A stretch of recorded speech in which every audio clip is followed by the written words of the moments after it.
Hay historias que nacen del polvo y mueren en el silencio, pero esta no. Esta es la historia de una mujer que enterró un océano bajo su cocina mientras el mundo se reía de ella. En el verano de 1882, cuando el río Popo Agie se convirtió en una cicatriz seca sobre la tierra de Wyoming, cuando los niños lloraban sangre porque no quedaban lágrimas, cuando los hombres más fuertes del valle cayeron de rodillas, suplicando por una gota de agua, solo una casa permaneció de pie. Y en esa casa, bajo el piso de madera donde una viuda cocinaba pan para sus hijos, dormía un secreto que salvaría vidas y destruiría orgullos. Nadie creyó en Elena Ashford. Nadie excepto los muertos que vinieron antes que ella. Aquellos que dejaron sus advertencias escritas con tinta que olía a desesperación. Porque a veces, la locura de una mujer es la única cordura que puede salvar a un pueblo entero de convertirse en polvo. Antes de seguir con esta historia, déjame pedirte algo de corazón. Yo soy solo un narrador que intenta poner comida en la mesa de mi familia, contando estas historias que necesitan ser escuchadas. Si este inicio te atrapó, si quieres saber cómo Elena logró sobrevivir cuando todo el valle se moría de sed, ayúdame con 3 cosas muy sencillas. Primero, dale me gusta a este video, es gratis, y me ayuda muchísimo a que más personas conozcan estas historias. Segundo, suscríbete al canal. Con tu suscripción, YouTube me ayuda a seguir creando contenido, y yo puedo seguir alimentando a mi familia haciendo lo que amo. Tercero, déjame un comentario diciendo de qué país o ciudad me estás viendo. Me encanta saber quién está del otro lado escuchando estas historias. ¿Eres de México, Argentina, España, Colombia? Escríbelo abajo. Tu apoyo hace la diferencia entre que yo pueda seguir contando estas historias o tenga que buscar otro trabajo. Gracias de corazón. Ahora sí, volvamos con Elena y los secretos que encontró enterrados bajo su casa. Pero antes de que el milagro ocurriera, antes de que los hombres que se burlaron tuvieran que arrodillarse frente a su puerta con sus hijos moribundos en brazos, Elena Ashford era solo una viuda más en un territorio que devoraba viudas como el sol devora la escarcha. El año era 1881, y Thomas Ashford no murió como un héroe. Murió cavando con las manos desnudas bajo un sol que derretía el metal, buscando agua donde solo había piedra seca y promesas rotas. Murió con la lengua negra y los ojos vidriosos, mientras Elena sostenía su cabeza y prometía algo que entonces parecía imposible: que sus hijos, Samuel y Mary, nunca conocerían esa sed, que nunca sentirían cómo la garganta se cierra y el mundo se oscurece por falta de una sola gota de agua. Y esa promesa, hecha sobre el cuerpo todavía caliente de un hombre bueno, se convertiría en la obsesión que cambiaría el destino de todo un valle. Wyoming en 1881 no era un lugar para soñadores. Era un territorio donde la tierra te escupía a la cara cada mañana y te recordaba que no eras bienvenido. El valle del río Popo Agie se extendía como una promesa rota entre montañas que guardaban nieve eterna, pero que jamás la compartían cuando más se necesitaba.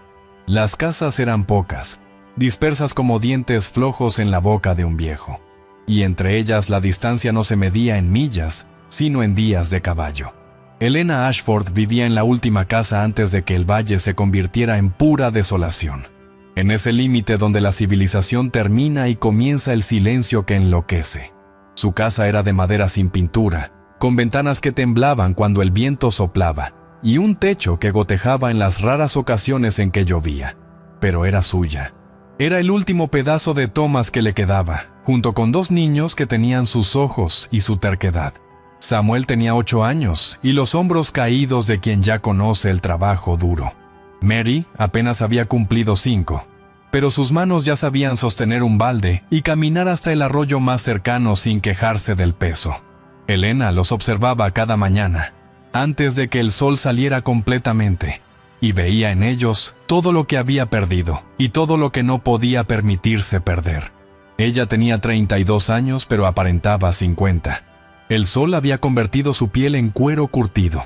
Sus manos eran nudos de cicatrices y callos, y su espalda crujía cada vez que se agachaba a recoger leña. Pero sus ojos todavía ardían con algo que los vecinos del valle confundían con locura. pero que en realidad era puro instinto de supervivencia. Había aprendido a leer el cielo como otros leen libros, a escuchar el silencio de la tierra como una advertencia, a sentir en los huesos cuando el mundo estaba a punto de cambiar. El valle vivía de una mentira cómoda. El río Popo Aguí siempre había fluido, y por lo tanto siempre fluiría. Los hombres construían sus casas cerca de la orilla. Confiaban en el pozo principal que Daniel Calhoun había cavado en el centro del asentamiento, y se reían de cualquiera que sugiriera que el agua podía acabarse. Daniel Calhoun era el rey no coronado del valle, un hombre de espaldas anchas y voz que retumbaba como trueno, constructor de pozos y casas, dueño de la mitad de las tierras cultivables. Tenía un nieto llamado James, un niño de mejillas rosadas que corría por el valle sin conocer el hambre ni la sed. Calhoun había sido el primero en burlarse de Helena cuando ella empezó a cavar. La viuda de los barriles vacíos, la llamaba en la cantina. Y los demás reían con él porque reírse era más fácil que pensar en lo que significaría si ella tuviera razón. Pero Helena no cavaba por orgullo. Cavaba porque había sostenido a Thomas mientras moría. Había sentido cómo su cuerpo se secaba desde adentro como un árbol podrido. Y esa imagen la perseguía cada noche en sueños. Fue en una noche de septiembre cuando Helena descubrió que su obsesión tenía un nombre y una historia. Había estado cavando bajo el piso de la cocina durante semanas, arrancando tablones viejos y excavando la tierra dura con pico y pala, trabajando solo cuando los niños dormían para que no vieran cómo su madre se convertía en topo. La tierra olía a humedad antigua, a secretos enterrados, y cada palada revelaba capas de tiempo, raíces muertas, piedras lisas, fragmentos de cerámica rota. Pero esa noche, cuando la pala golpeó algo que sonó diferente, algo hueco y metálico, Helena sintió que el corazón le daba un vuelco. Cavó con las manos desnudas, arañando la tierra hasta que sus uñas sangraron, hasta que sacó una caja de metal del tamaño de una Biblia, oxidada pero sellada, con un candado que se deshizo en polvo cuando lo tocó. Adentro, envueltos en tela encerada que todavía conservaba su forma, había un diario de cuero gastado y un fajo de cartas amarillentas, atadas con un cordel que alguna vez fue rojo. El nombre escrito en la primera página del diario era Margaret Holloway, y la fecha era 1847. Helena leyó a la luz de una vela que temblaba con su respiración, y con cada palabra sentía que alguien le hablaba desde la tumba. Alguien que había estado exactamente donde ella estaba ahora. Margaret escribía con letra apretada y desesperada. El río se secó en julio. Nadie lo vio venir. Confiábamos en lo que siempre había estado ahí, y por eso morimos. Las páginas estaban manchadas con lo que parecía ser sangre seca, o quizás solo tierra, pero el mensaje era claro como agua de manantial.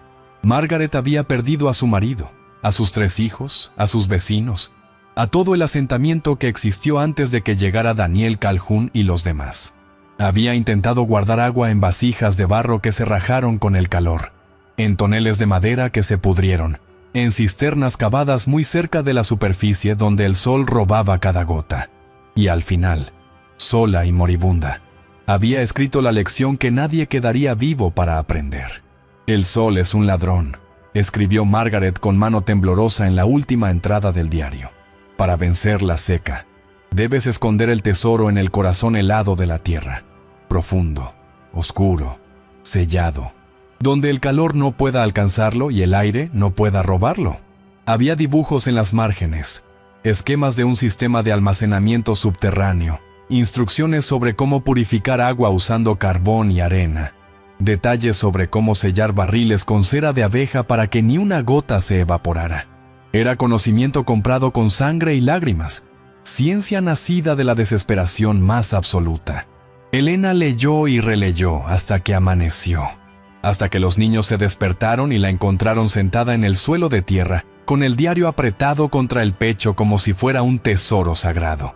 Y en ese momento, lo que había sido instinto de supervivencia se convirtió en certeza absoluta. Margaret Holloway había muerto para que Helena Ashford pudiera vivir. No desperdiciaría ese regalo. A la mañana siguiente, Helena comenzó a transformar su casa en lo que el diario llamaba la Catedral del Agua. Cada amanecer, Antes de que el calor se volviera insoportable, bajaba al sótano que había cavado y continuaba excavando más profundo, siguiendo las instrucciones precisas que Margaret había dejado. Necesitaba barriles de roble, no de pino, porque el roble no pudría el agua. Necesitaba sellarlos con 3 capas de cera de abeja mezclada con resina de pino. Necesitaba construir un sistema de canaletas en el techo para capturar cada gota de lluvia que cayera, por escasa que fuera. Los vecinos pasaban frente a su casa y sacudían la cabeza. Daniel Calhoun se detenía a veces solo para gritar desde su caballo: «Elena, el río está lleno, el pozo está lleno. Estás perdiendo el tiempo que deberías usar para conseguir un nuevo marido». Pero Elena no respondía. Simplemente continuaba cargando barriles uno por uno, llenándolos con agua del río mientras todavía fluía, sellándolos con sus manos quemadas por la cera caliente, bajándolos con cuerdas al sótano donde la temperatura era fresca y constante incluso en pleno verano. Samuel y Mary la ayudaban sin entender, porque los niños obedecen cuando ven determinación en los ojos de su madre. El invierno de 1881 fue extraño. Nevó poco, y la nieve que cayó se derritió demasiado rápido, como si la tierra tuviera fiebre. Elena observaba el cielo cada noche y veía señales que otros ignoraban. Las estrellas brillaban con una claridad antinatural. El aire estaba demasiado seco. Los animales salvajes bajaban de las montañas buscando agua con una desesperación que no era normal. En febrero, cuando deberían haber estado todo cubierto de blanco, los campos estaban marrones y secos. El río Popoayi corría, sí, pero más bajo de lo habitual, mostrando rocas que nadie recordaba haber visto antes. Elena duplicó sus esfuerzos. Trabajaba hasta que las manos le sangraban, hasta que la espalda le gritaba que parara, hasta que Samuel tuvo que ayudarla a subir del sótano porque las piernas ya no la sostenían. Había llenado 20 barriles, luego 30, luego 40. El sótano se había convertido en un laberinto de madera y cera, con pasillos estrechos entre las filas de barriles que sudaban humedad en la oscuridad. En marzo llegó un predicador ambulante al valle, un hombre flaco con ojos de profeta que montaba un caballo esquelético. Se plantó en medio del asentamiento y gritó que Dios estaba enojado, que el castigo venía, que el agua se convertiría en sangre y luego en nada. Daniel Calhoun lo echó a patadas, llamándolo loco y charlatán, pero Elena le dio de comer y le preguntó qué había visto en sus viajes. El predicador habló de pueblos enteros abandonados en Colorado, de ríos que se habían secado de la noche a la mañana, de niños que morían con los labios agrietados y negros. «El calor viene del infierno mismo», dijo con voz que temblaba, «y cuando llegue, solo los que se prepararon sobrevivirán». Esa noche, Elena no durmió. Trabajó a la luz de 3 velas, preparando más cera, sellando más barriles, organizando el sistema de purificación con capas de carbón que había hecho quemando madera de sauce en el horno. Margaret Holloway había tenido razón sobre todo. El sótano ahora olía a roble húmedo y cera tibia, un olor que se pegaba a la ropa de Elena y hacía que los vecinos arrugaran la nariz cuando pasaba cerca. Abril trajo el silencio. Los pájaros dejaron de cantar. Las ranas que siempre croaban junto al río desaparecieron. El viento que antes soplaba desde las montañas se detuvo por completo, dejando el aire inmóvil y pesado, como una manta mojada. Elena veía cómo la hierba se volvía amarilla, cómo las flores silvestres se marchitaban antes de florecer, cómo el ganado de los vecinos empezaba a adelgazar sin razón aparente. Pero el río todavía corría, y el pozo de Daniel Calhoun todavía daba agua clara y fría. Los hombres del valle se reunían los domingos y hablaban de las cosechas, de los precios del ganado, de política lejana. Nadie hablaba del clima. Era como si todos hubieran acordado en silencio que ignorar el peligro haría que desapareciera. Elena dejó de intentar advertirles. Había aprendido que la gente prefiere morir cómoda en su ignorancia que vivir incómoda en la verdad. En su lugar, se concentró en llenar el barril número 60, luego el 70, convirtiendo cada centavo que tenía en más roble, más cera, más herramientas para cavar más profundo. Mayo fue cuando la tensión comenzó a quebrarse. El río Popo Agie, que había fluido sin cesar durante generaciones, empezó a encogerse visiblemente día tras día. Las orillas que antes estaban cubiertas de agua, ahora mostraban lodo agrietado. Los peces aparecían muertos en los remansos poco profundos, con las branquias abiertas buscando oxígeno que ya no existía. Daniel Calhoun organizó una reunión en su casa y declaró que era solo un año seco, que había visto peores, que para julio las lluvias llegarían como siempre. Pero su voz sonaba menos segura, y sus ojos buscaban el horizonte con una preocupación que no podía esconder completamente. Elena no fue invitada a esa reunión, pero escuchó los rumores. Algunos hombres querían cavar más pozos. Otros hablaban de traer agua desde las montañas en carretas. Nadie mencionó lo obvio, que si el río se secaba, los pozos también se secarían, porque todos sacaban del mismo acuífero subterráneo que el río alimentaba. Eran ciegos guiando ciegos hacia el precipicio. Junio llegó con un calor que Elena nunca había sentido antes. El termómetro que colgaba en el porche de su casa marcaba temperaturas que parecían imposibles. 38 grados, 40, 42. El sol no era amarillo sino blanco, un disco de metal fundido que quemaba la retina si lo mirabas directamente. El aire vibraba sobre la tierra como si el mundo entero estuviera hirviendo. Y entonces comenzaron las muertes. Primero fue el ganado de los Johnson. 6 vacas que aparecieron tiesas en el campo con las lenguas hinchadas y los ojos abiertos. Luego fue el caballo de los Morrison, un animal fuerte que simplemente se derrumbó mientras tiraba del arado. Los animales sabían lo que venía antes que los humanos. Sabían que el agua se estaba acabando, que cada bebida del río podía ser la última. Elena mantuvo a sus propias gallinas en el sótano durante el día, donde el aire era fresco, y solo las dejaba salir al atardecer. Samuel y Mary dejaron de jugar afuera. La piel se les quemaba en minutos bajo ese sol despiadado. El río Popo Agie, el río eterno, el río que le daba nombre al valle, se convirtió en un hilo de agua sucia que apenas cubría las rocas del fondo. La gente comenzó a hacer fila en el pozo de Daniel Calhoun desde antes del amanecer, cargando todos los recipientes que tenían, peleándose por el orden, por la cantidad, por cada gota preciosa. Calhoun racionaba el agua ahora, algo impensable un mes atrás. 2 cubos por familia, no más. Y si alguien protestaba, sus hombres los echaban con amenazas. El orgullo de Calhoun, el pozo que había cavado con sus propias manos, empezaba a dar señales preocupantes. El nivel bajaba cada día. El agua salía más turbia, con sabor a tierra y metal. Pero todavía había agua. Y mientras hubiera agua en el pozo de Calhoun, nadie tenía que admitir que Elena había estado en lo cierto. La negación es un veneno dulce que la gente bebe hasta que es demasiado tarde para encontrar el antídoto. Elena ya no salía de su propiedad excepto para buscar las últimas provisiones en el almacén del pueblo, que también estaba racionando todo. Harina, sal, azúcar. Todo escaseaba porque las carretas de suministros no llegaban. Los caminos estaban intransitables por el calor. Los caballos morían en el trayecto, y los comerciantes preferían quedarse en las ciudades grandes donde todavía había agua. El valle estaba siendo abandonado a su suerte. Elena contó sus barriles una noche, a la luz de una vela, descendiendo la escalera de madera que crujía bajo su peso. 87 barriles sellados, cada uno con aproximadamente 50 galones de agua pura. Más de 4,000 galones escondidos en el corazón helado de la tierra, exactamente como Margaret Holloway había instruido. El sótano estaba fresco, casi frío, mientras arriba la casa era un horno.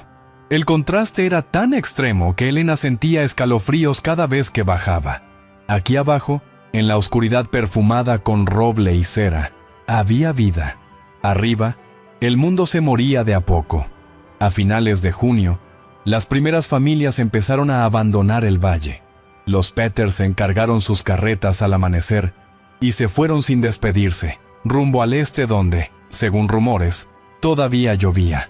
Los Whitmore los siguieron 2 días después, llevándose solo lo que podían cargar y dejando atrás una casa vacía con la puerta abierta, golpeando en el viento caliente. Daniel Calhoun montaba su caballo por el valle cada tarde, gritando que los cobardes se fueran, que los verdaderos pioneros se quedaban y peleaban. Pero incluso él, con toda su arrogancia, había empezado a perder peso. Su nieto James ya no corría por el valle.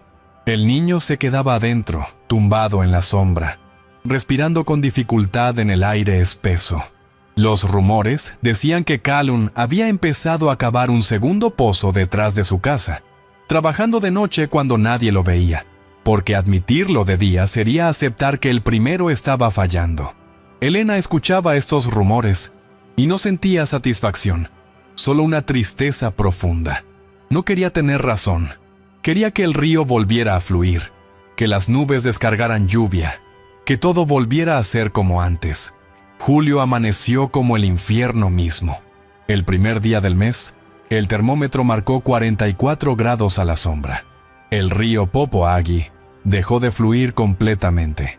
Lo que quedaba eran charcos aislados de agua verde y pestilente, donde los insectos ponían huevos, y los peces podridos flotaban con las barrigas hacia arriba. El hedor era insoportable, un olor dulzón a muerte que el viento caliente esparcía por todo el valle. Y entonces, como si el universo hubiera estado esperando este momento exacto para quebrar lo último que quedaba de esperanza, el pozo de Daniel Calhoun comenzó a escupir lodo.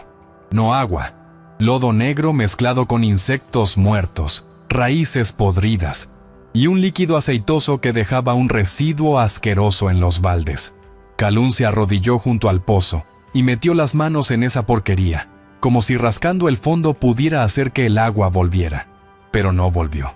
El acuífero se había secado. El valle entero, con todas sus casas, todos sus sueños, todas sus familias, estaba ahora completamente sin agua. Y entonces, las miradas comenzaron a volverse hacia la única casa donde nunca pidieron ayuda, la casa de la viuda de los barriles vacíos. La casa donde una madre loca había estado cavando durante meses mientras todos se reían. La noche del 3 de julio, Elena encendió todas las velas que tenía y bajó al sótano con el diario de Margaret Holloway. No había dormido en 2 días. Arriba podía escuchar a Samuel tosiendo, una tos seca que sonaba a papel de lija contra madera. Mary lloraba sin lágrimas porque el cuerpo ya no tenía humedad que desperdiciar. Elena se sentó en el suelo de tierra del sótano, rodeada por sus 87 barriles, y leyó las últimas páginas del diario que había evitado leer hasta ahora. Margaret había guardado lo peor para el final. Describía los últimos días del asentamiento de 1847 con una precisión brutal. Cómo los niños dejaron de llorar porque no les quedaba fuerza. Cómo los adultos empezaron a beber su propia orina y luego la sangre de los animales muertos. Cómo algunos se volvieron locos y corrieron desnudos hacia las montañas buscando nieve que nunca alcanzaron. Y luego, en la penúltima página, Margaret reveló algo que hizo que a Elena se le helara la sangre incluso en ese calor infernal. «Guardé el agua», escribió Margaret con letra temblorosa.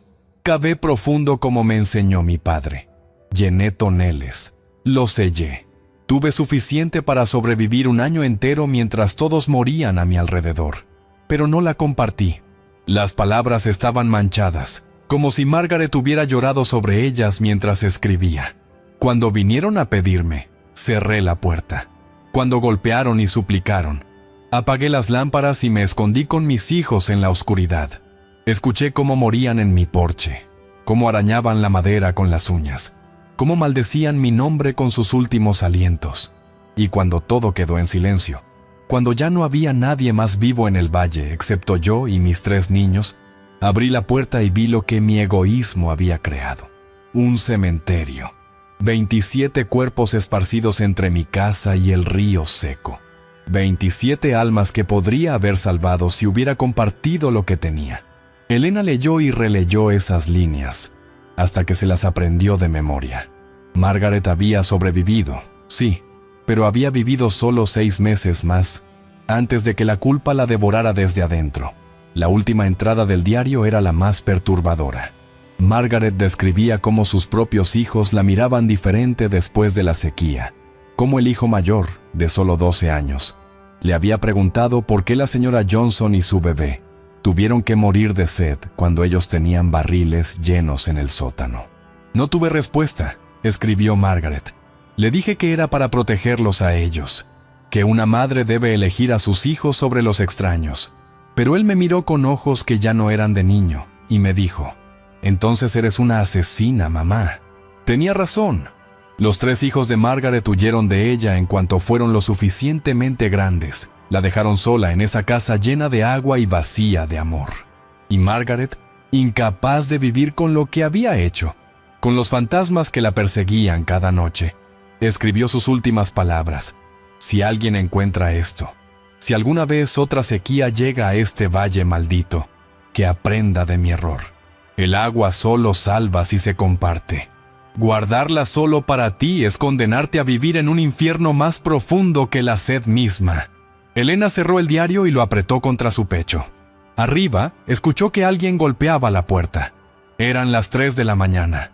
Subió lentamente, con las piernas temblando, y encontró a Sarah Mitchell en su porche, la vecina que 3 meses atrás había cruzado la calle solo para evitar saludarla. Sarah sostenía a su hija de 2 años en brazos, y la niña tenía los labios agrietados y sangrantes, los ojos hundidos en las cuencas. «Elena», susurró Sarah con voz rota, «sé que nos burlamos de ti, sé que fuimos crueles, pero mi bebé se está muriendo. Si tienes aunque sea un poco de agua, por favor, por favor». Elena miró a la mujer, luego a la niña moribunda, y sintió que el peso del diario de Margaret le quemaba las manos. Podía cerrar la puerta, podía proteger a sus propios hijos y dejar que el valle se pudriera como Margaret había hecho. O podía elegir un camino diferente, uno que Margaret nunca tuvo el coraje de tomar. En ese momento, Elena Ashford entendió que su verdadera prueba nunca había sido sobrevivir la sequía. Había sido decidir qué clase de persona sería cuando el mundo se derrumbara a su alrededor. Elena dejó entrar a Sarah Mitchell y le dio agua. No un vaso, sino un balde entero de agua fresca y pura sacada directamente de uno de sus barriles. Vio cómo Sarah le daba de beber a su hija con manos temblorosas, cómo la niña tosía primero y luego bebía con desesperación, cómo el color volvía lentamente a sus mejillas hundidas. Y mientras observaba ese milagro pequeño, Elena sintió que algo se rompía en su interior. No podía ser como Margaret, no podía vivir sabiendo que había dejado morir a niños cuando tenía el poder de salvarlos. Pero al mismo tiempo, una voz fría y calculadora en su cabeza le susurraba números: 87 barriles, 4,000 galones, 32 familias en el valle, meses de sequía por delante. Si compartía, ¿cuánto tiempo duraría el agua? ¿Una semana? ¿2? Y cuando se acabara, ¿qué? Sus propios hijos morirían junto con todos los demás. La matemática de la supervivencia era brutal y no perdonaba el sentimentalismo. Sarah se fue antes del amanecer con su hija dormida en brazos y 3 galones más en un cántaro que Elena le dio. Y Elena se quedó de pie en la puerta, sabiendo que acababa de tomar una decisión que cambiaría todo. Al mediodía del día siguiente, había 7 personas esperando en la puerta de Elena. Para el atardecer, eran 20. La noticia se había esparcido como fuego en pasto seco. La viuda de los barriles vacíos tenía agua. Agua de verdad, agua pura, agua que salvaba vidas. Elena los vio llegar uno por uno, algunos con la cabeza baja por la vergüenza, otros con desesperación en los ojos pero sin disculpas en los labios. Reconoció a muchos de ellos, las mismas personas que se habían reído cuando ella compraba barriles de roble, que habían murmurado que estaba loca cuando cavaba en su sótano, que habían dicho que debería buscar un nuevo marido en lugar de perder el tiempo jugando a sobrevivir. Y ahora estaban ahí, con sus niños moribundos, con sus manos extendidas, esperando que ella olvidara cada insulto, cada burla, cada mirada de desprecio. Elena podía sentir la rabia creciendo en su pecho como una serpiente que despierta. ¿Por qué debería salvarlos? ¿Por qué debería sacrificar el futuro de sus propios hijos por gente que la había tratado como basura? La tentación de cerrar la puerta y dejarlos sufrir era casi irresistible. Pero entonces vio a James Calhoun entre la multitud, el nieto de Daniel Calhoun, el niño de mejillas rosadas que solía correr feliz por el valle, ahora estaba demacrado y pálido. sostenido por su abuelo cuyo orgullo finalmente se había quebrado. Daniel Calhoun, el hombre que la había llamado loca, el rey del valle que se burlaba de ella en la cantina, estaba de pie en su puerta con lágrimas rodando por su cara curtida. No dijo nada, no pidió perdón, solo sostuvo a su nieto moribundo y esperó el juicio de Elena. Y ella entendió en ese momento que esto era más grande que el orgullo, más grande que la venganza, más grande incluso que la supervivencia. Margaret Holloway había salvado a sus propios hijos, pero los había perdido de todas formas, porque les había enseñado que algunas vidas valen más que otras, que el amor de una madre puede ser más cruel que la sed misma.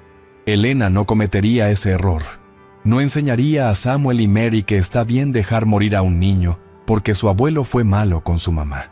Respiró profundo, abrió la puerta completamente y dijo las palabras que sellarían su destino. Entren, hay agua para todos, pero tendrán que ayudarme a administrarla, porque si la desperdiciamos, moriremos juntos. Esa noche, Elena organizó la primera reunión en su casa. 32 adultos apretujados en su sala pequeña, con los niños afuera en la sombra del porche. Elena puso el diario de Margaret sobre la mesa y les contó la historia completa. No ocultó nada. Les habló de cómo Margaret había sobrevivido dejando morir a sus vecinos, de cómo esa decisión la había destruido desde adentro, de cómo sus propios hijos la habían abandonado por el horror de lo que había hecho. «Podemos hacer lo mismo», dijo Elena con voz firme. «Podemos pelear por el agua hasta matarnos unos a otros. O podemos trabajar juntos, racionar lo que tengo, buscar más fuentes y sobrevivir como comunidad». El silencio que siguió era tan denso que se podía cortar con cuchillo. Algunos miraban el suelo con vergüenza, otros tenían lágrimas en los ojos. Y Daniel Calhoun, el hombre más orgulloso del valle, se puso de pie con su nieto en brazos y dijo con voz quebrada: «Tienes razón, y lo siento. Dios me perdone, pero lo siento». Fue un momento de quiebre, un instante donde el viejo mundo moría y uno nuevo intentaba nacer. Pero no todos estaban de acuerdo. Robert Hayes, un ranchero de carácter duro que había perdido todo su ganado, se levantó con furia en los ojos. «¿Por qué deberíamos confiar en ella?», gritó señalando a Elena. «Ella guardó el agua para sí misma mientras todos sufrían, y ahora se hace la santa. Esto es un truco. Probablemente tiene más agua escondida en algún lado y solo nos dará las sobras». Otros murmuraron en acuerdo. La desconfianza era un veneno que se esparcía rápido, especialmente entre gente desesperada. Elena podía sentir que la reunión se desmoronaba, que la violencia estaba a un segundo de estallar.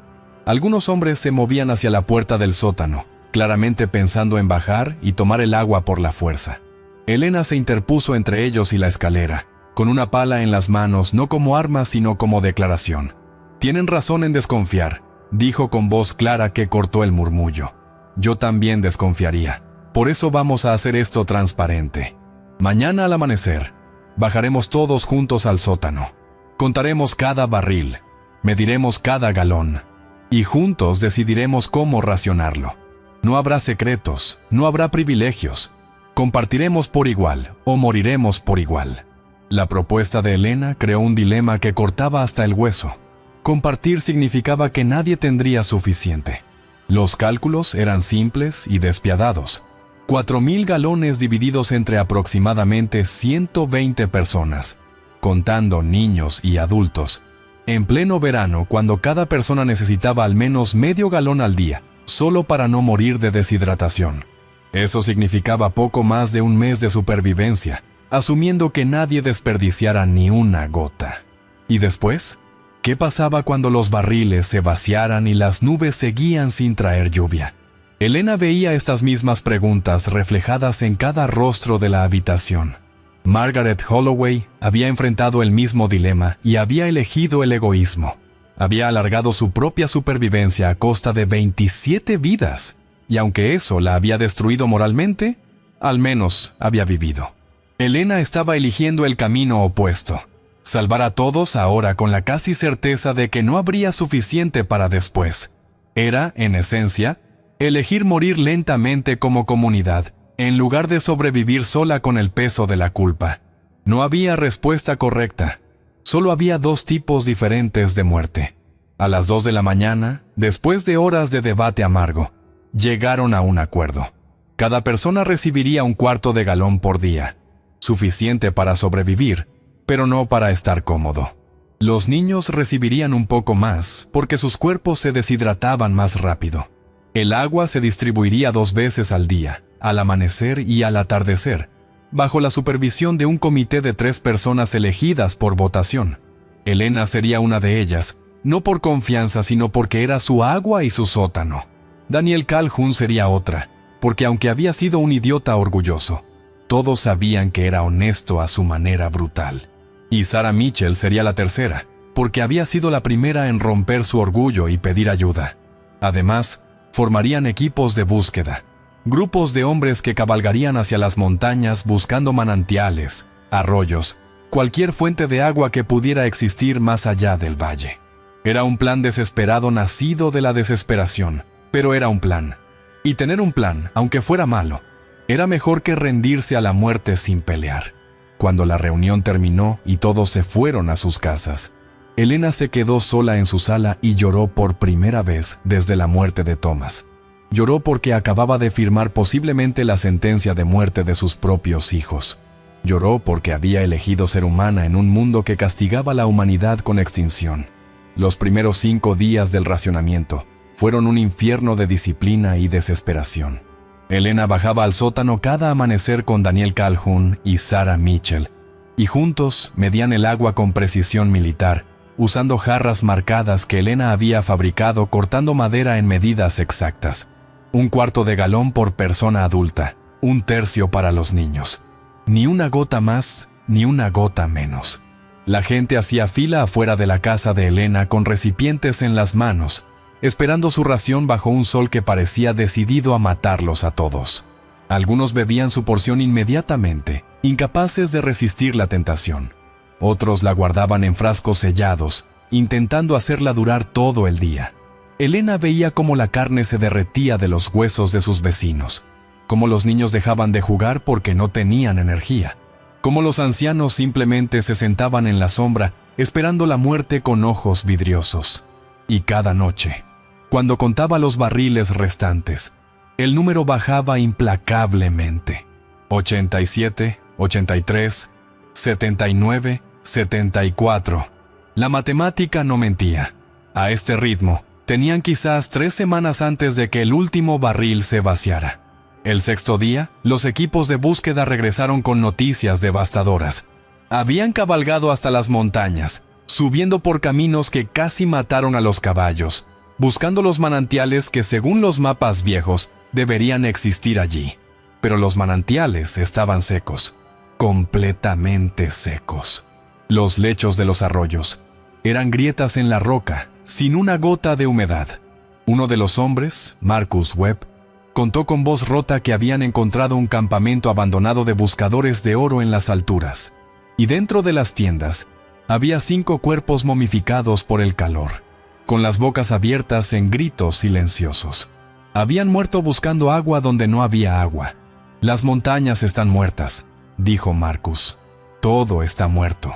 No hay nada allá arriba excepto rocas y cadáveres. La noticia cayó sobre el valle como una lápida. Si ni siquiera las montañas tenían agua, entonces no había escapatoria. No había plan B. Solo quedaba el sótano de Elena y los barriles que disminuían día tras día, minuto tras minuto. La primera pelea real estalló el 8º día.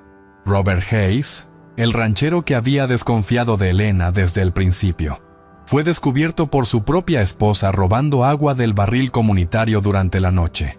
Había bajado al sótano usando una escalera de cuerda por la ventana, pensando que nadie lo vería, y había llenado una cantimplora grande directamente de uno de los barriles.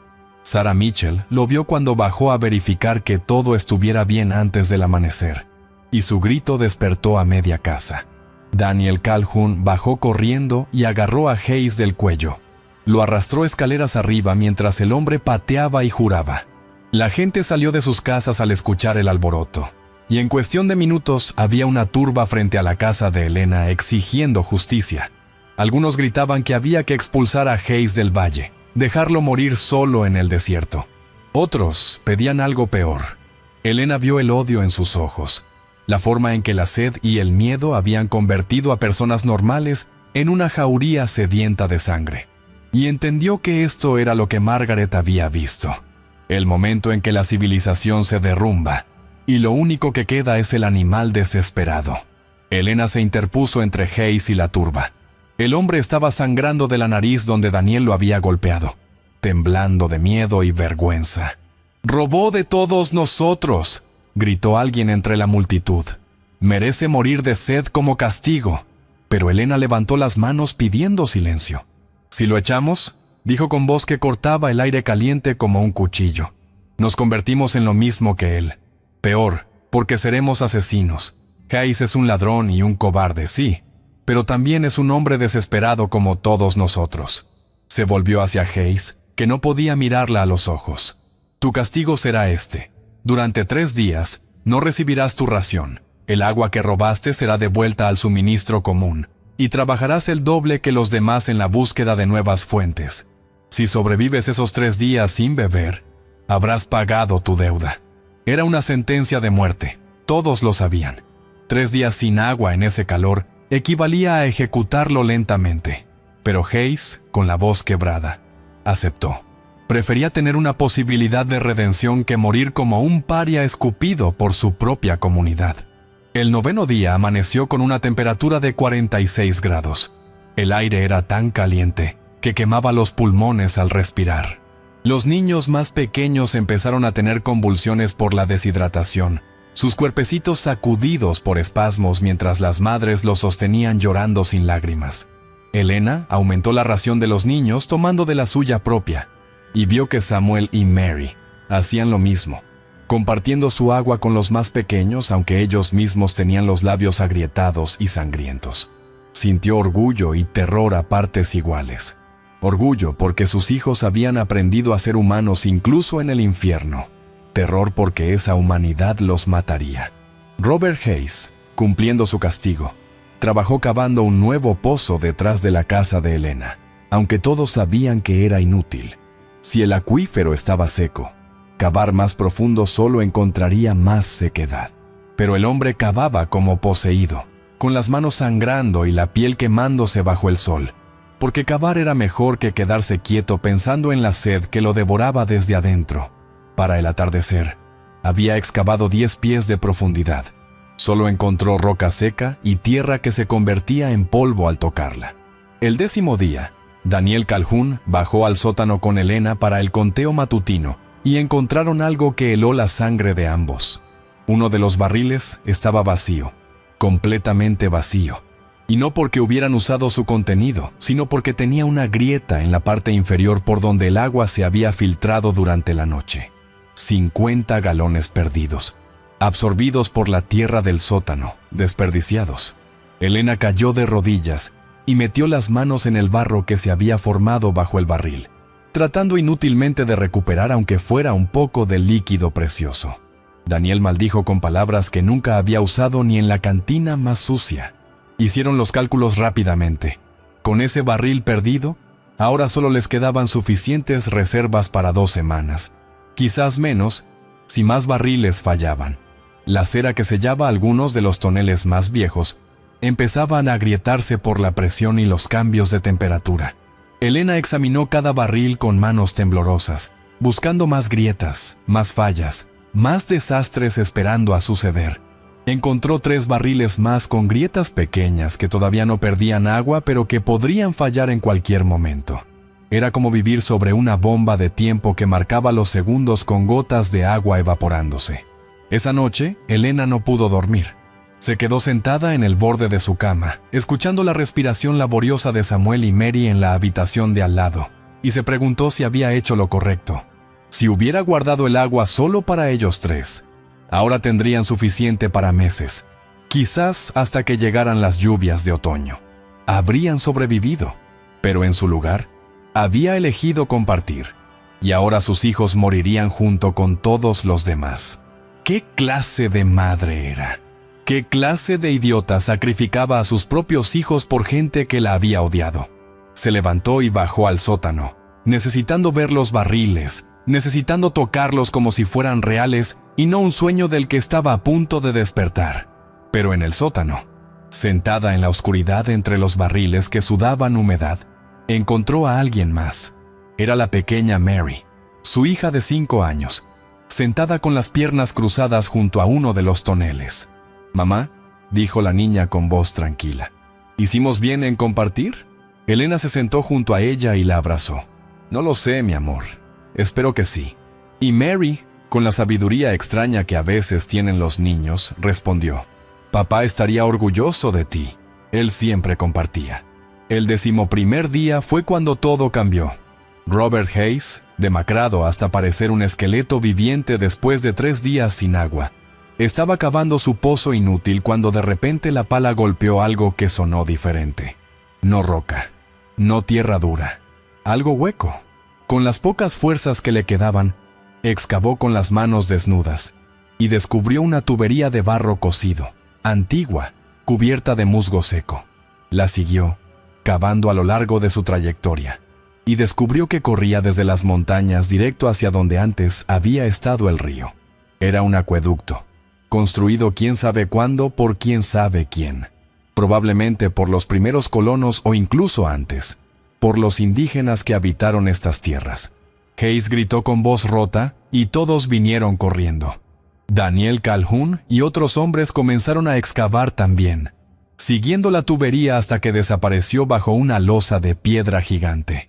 Movieron la piedra con palancas de madera y encontraron una cámara subterránea, un pozo antiguo, tallado directamente en la roca viva de la montaña, tan profundo que no se veía el fondo. Y desde la oscuridad de ese abismo, subía un sonido que nadie había escuchado en semanas: el goteo de agua. Bajaron a Marcus Webb con cuerdas porque era el más delgado y podía caber en el túnel estrecho que descendía hacia el corazón de la roca. Tardó una eternidad en bajar, y cuando gritó desde las profundidades, su voz sonaba distorsionada y lejana. «¡Hay agua! ¡Dios mío! ¡Hay agua!». Pero luego su voz cambió, se volvió extraña. Hay algo más aquí abajo». Lo subieron rápidamente, y cuando emergió a la luz del sol, estaba pálido y temblando, con algo apretado en las manos. Era otro diario, aún más viejo que el de Margaret Holloway, las páginas casi desintegradas por la humedad. Y dentro, escrito en español antiguo que apenas podían descifrar, estaba la historia del verdadero primer asentamiento del valle. Misioneros españoles que habían llegado en el 1600, que habían construido este sistema de acueductos conectado a un río subterráneo que nunca se secaba porque fluía desde las profundidades de la montaña, alimentado por el deshielo de glaciares antiguos tan profundos que el sol jamás los alcanzaba. El sistema había sido abandonado cuando los españoles se fueron, olvidado por generaciones, cubierto por tierra y tiempo. Pero seguía ahí, seguía funcionando, seguía guardando agua en las entrañas de la tierra. Organizaron equipos para limpiar el acueducto, trabajando día y noche a pesar del calor agotador. Elena dirigía las operaciones con el conocimiento que había aprendido del diario de Margaret: cómo purificar el agua, cómo sellar las tuberías con arcilla y resina, cómo construir cisternas que no perderían ni una gota. Daniel Calhoun, humilde por primera vez en su vida, trabajaba hombro a hombro con Robert Hayes, el hombre al que había querido linchar días atrás, porque Hayes, el ladrón, el cobarde, había sido quien encontró la salvación cavando su pozo de castigo. La ironía era casi poética. Tardaron 4 días en conectar el acueducto antiguo con un sistema nuevo de distribución. 4 días durante los cuales el agua en el sótano de Elena siguió bajando. 62 barriles, 58, 53. Estaban al borde del abismo cuando finalmente, en la tarde del 15º día, el primer chorro de agua fría y clara brotó de la tubería reconstruida y cayó en un barril nuevo que habían colocado en el centro del valle. La gente se quedó en silencio un momento, incapaz de creer lo que veían, y luego estalló el caos, gritos de alegría, llantos de alivio, gente abrazándose y cayendo de rodillas para dar gracias a un Dios que parecía haberlos abandonado, pero que al final había dejado un regalo enterrado en la tierra. Pero la alegría duró poco. Esa misma noche, mientras todos celebraban, Elena estaba en su sótano revisando los barriles cuando escuchó un sonido que le heló el corazón. El crujido de madera astillándose. Se volvió justo a tiempo para ver cómo uno de los barriles más grandes, uno de los primeros que había llenado meses atrás, se partía por la mitad como si una mano gigante lo hubiera exprimido. 100 galones de agua se derramaron sobre el suelo en cuestión de segundos. Un río que corría hacia las grietas entre las piedras y desaparecía para siempre. Elena gritó y trató de tapar la grieta con sus manos, pero era inútil. El barril estaba destruido, su madera podrida por dentro por algún defecto que no había detectado. Subió corriendo y encontró a Daniel y Sara.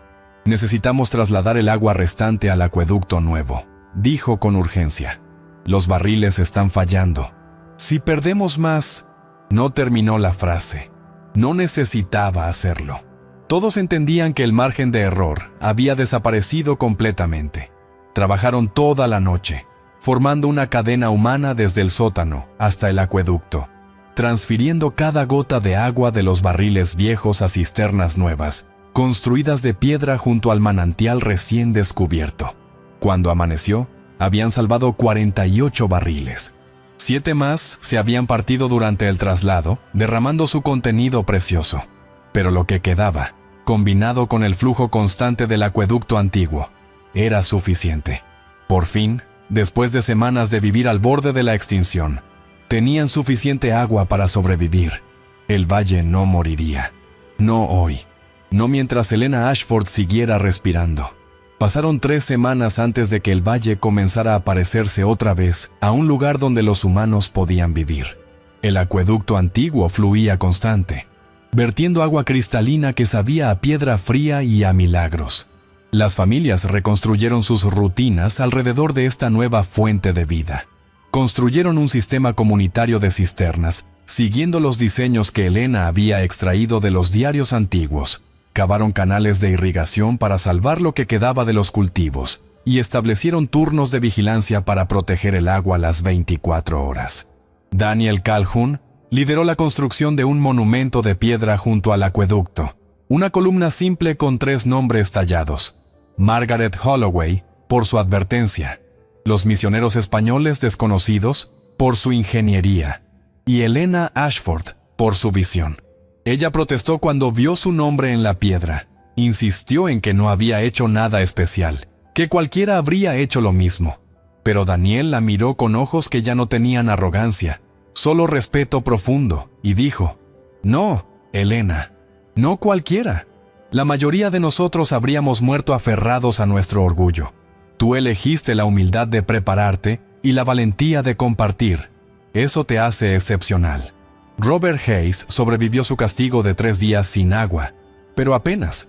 Había estado tan cerca de la muerte que durante semanas después todavía no podía hablar sin que la voz se le quebrara.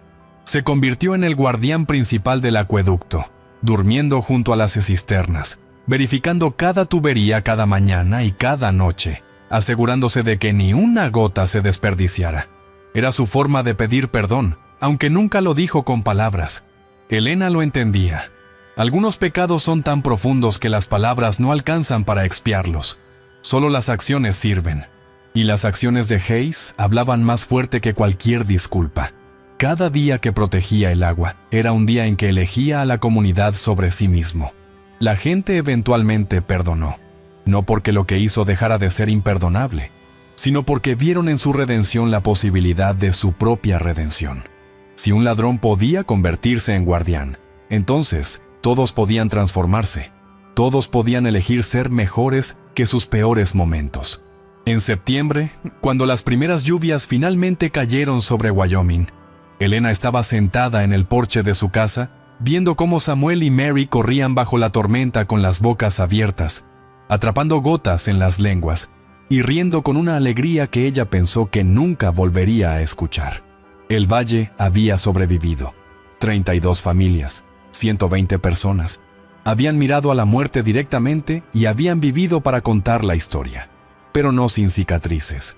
3 ancianos habían muerto durante la sequía, sus cuerpos demasiado débiles para soportar el racionamiento extremo. 2 familias se habían ido del valle, jurando nunca volver, aterrorizadas por lo cerca que habían estado del final. Y cada persona que quedaba llevaba en los ojos esa mirada especial que solo tienen los sobrevivientes, una mezcla de gratitud feroz y trauma permanente, el conocimiento de que la vida es frágil y preciosa, y puede arrebatarse en cualquier momento por fuerzas más grandes que cualquier voluntad humana. Elena cerró los ojos y escuchó la lluvia golpear el techo, ese sonido que meses atrás habría sido la cosa más normal del mundo, y que ahora sonaba como una sinfonía celestial. Margaret Holloway había estado equivocada en una cosa. El agua no solo salvaba cuando se compartía, el agua salvaba cuando recordabas que era sagrada. Años después, cuando Elena ya era una anciana y Samuel y Mary tenían sus propios hijos, la gente del valle todavía contaba la historia del verano en que el río murió, y una viuda salvó a todos. Pero Elena sabía que esa versión era demasiado simple, demasiado limpia. La verdad era más complicada y más oscura. Ella no había salvado a nadie sola. Había sido Margaret Holloway, muerta hacía décadas, quien plantó la semilla de conocimiento. Habían sido los misioneros españoles olvidados, quienes construyeron la salvación siglos antes. Había sido Robert Hayes, el ladrón castigado, quien encontró el acueducto. Había sido Daniel Calhoun, quien tragó su orgullo y trabajó junto a los demás. Había sido cada persona en el valle quien eligió compartir en lugar de matar. La supervivencia nunca es obra de un héroe solitario. Es el resultado de cientos de decisiones pequeñas hechas por gente común que elige, una y otra vez, ser un poco mejor de lo que el miedo les permite ser.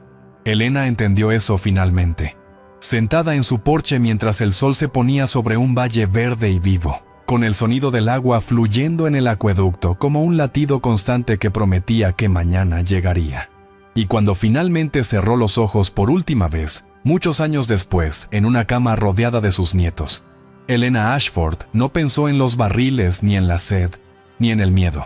Pensó en Thomas, en cómo habría estado orgulloso de los niños que criaron juntos, incluso después de que él se fuera. Pensó en Margaret Holloway y en los misioneros españoles, en cómo las lecciones viajan a través del tiempo esperando las manos correctas que las reciban. Y pensó en algo que había aprendido en ese verano infernal de 1882, que el verdadero coraje no está en sobrevivir solo, sino en elegir que otros sobrevivan contigo, incluso cuando esa elección te cueste todo. Porque al final, lo único que queda cuando el cuerpo se convierte en polvo y el nombre se olvida, es la huella que dejaste en los demás. Y la huella de Elena era profunda como el acueducto que ayudó a encontrar, clara como el agua que enseñó a proteger, y eterna como las lecciones que una madre desesperada convirtió en la salvación de todo un pueblo. El agua es vida, pero compartir el agua, eso es humanidad.